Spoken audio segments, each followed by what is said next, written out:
Hello, hello, and welcome to A Life More Boaty. We are here today with the lovely people from Delphia Yachts to have a look at the eagerly awaited Delphia 12. Follows along the same brilliantly logic, simple, functional platform of the others. So let's have a step on board.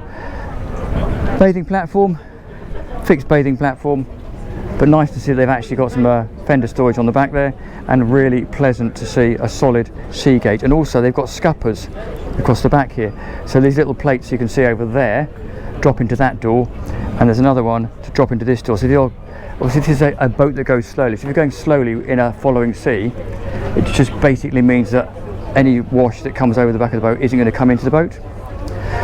So big lazarette storage and tank access over under here, lovely pretty much full length dinette there, and then you've got storage under here, so you pop these little poppers up, lift that up, and then in there you've got tons of storage.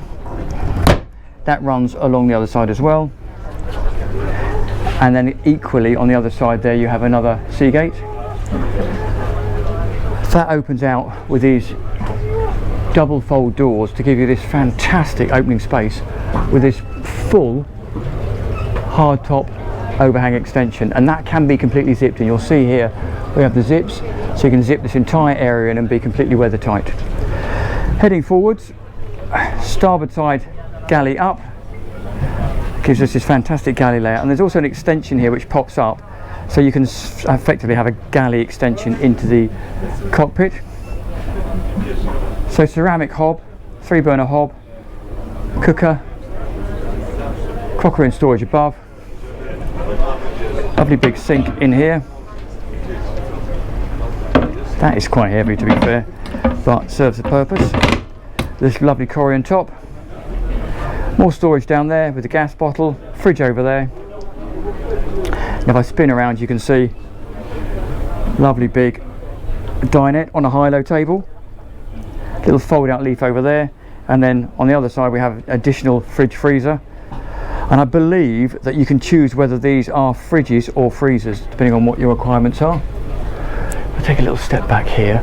You'll see we have a couple of overhead hatches there to get some air in, and then if we head forward you'll notice that there is a window on that side, and on the helm station here there is a full midships helm door. More storage for bits and pieces under here, like so. Somewhere to keep your green tea. Double helm seat with the usual pop-up bolster and a little bit of extra storage underneath. One step up takes you to the helm station where you get this rather lovely big ship's wheel. Single engine option I believe is standard, but I'll drop all the details in below. So single throttle controller, you've got a bow thruster here, Fusion stereo down there, VHF Simrad, the Simrad autopilot, Simrad GPS navigation screen, and this is really nice side power. So effectively if you've got bow and stern thrusters you can control the boat using the remote control there for a single-handed operation. And also if I take a little step down and back, you can see above the helm station there is this huge glass sunroof. At the moment it's shielded to keep the sun access. It's a pretty hot day, but you can have a fly screen in there, or I believe you might even be able to open it up, I'm not sure. We'll have a look at the outside. So a lovely long corridor takes you down into the companionway into the accommodation deck. 2 steps down, nice and light and airy, and again there is another skylight in there. We go all the way forward, beautifully, brilliantly light cabin in here.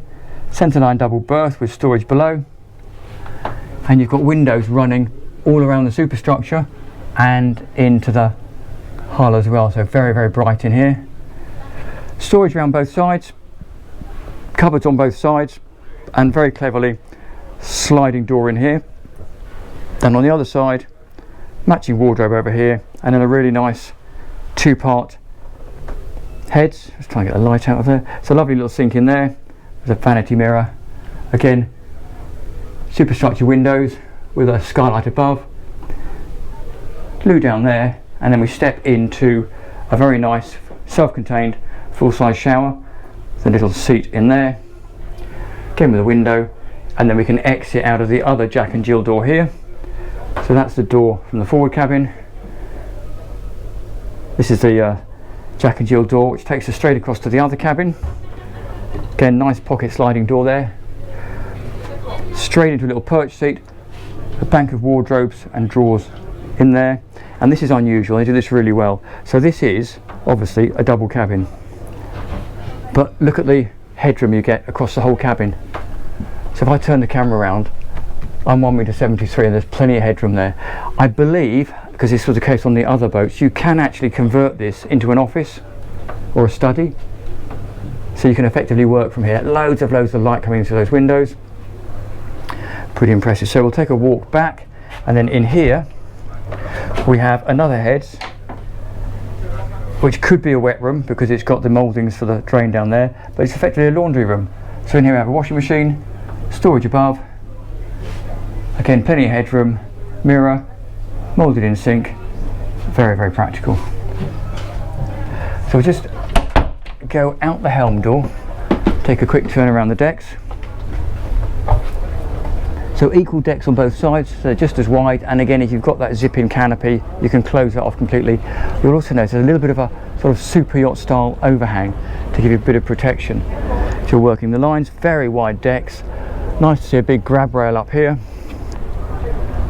Oh, it's not a sunroof, it's just a glass panel, but plenty of room here. You could put solar panels up here if you wanted. There's a Simrad closed array radar. If we move forward you'll see there's a rather lovely sun lounging area with its own bimini. Quick turn around and you can see that very purposeful windscreen with wipers, reverse shear to throw the water off. Nice big deck area up here, so you could easily put a table and chairs up here if you wanted. Baskets for your fenders.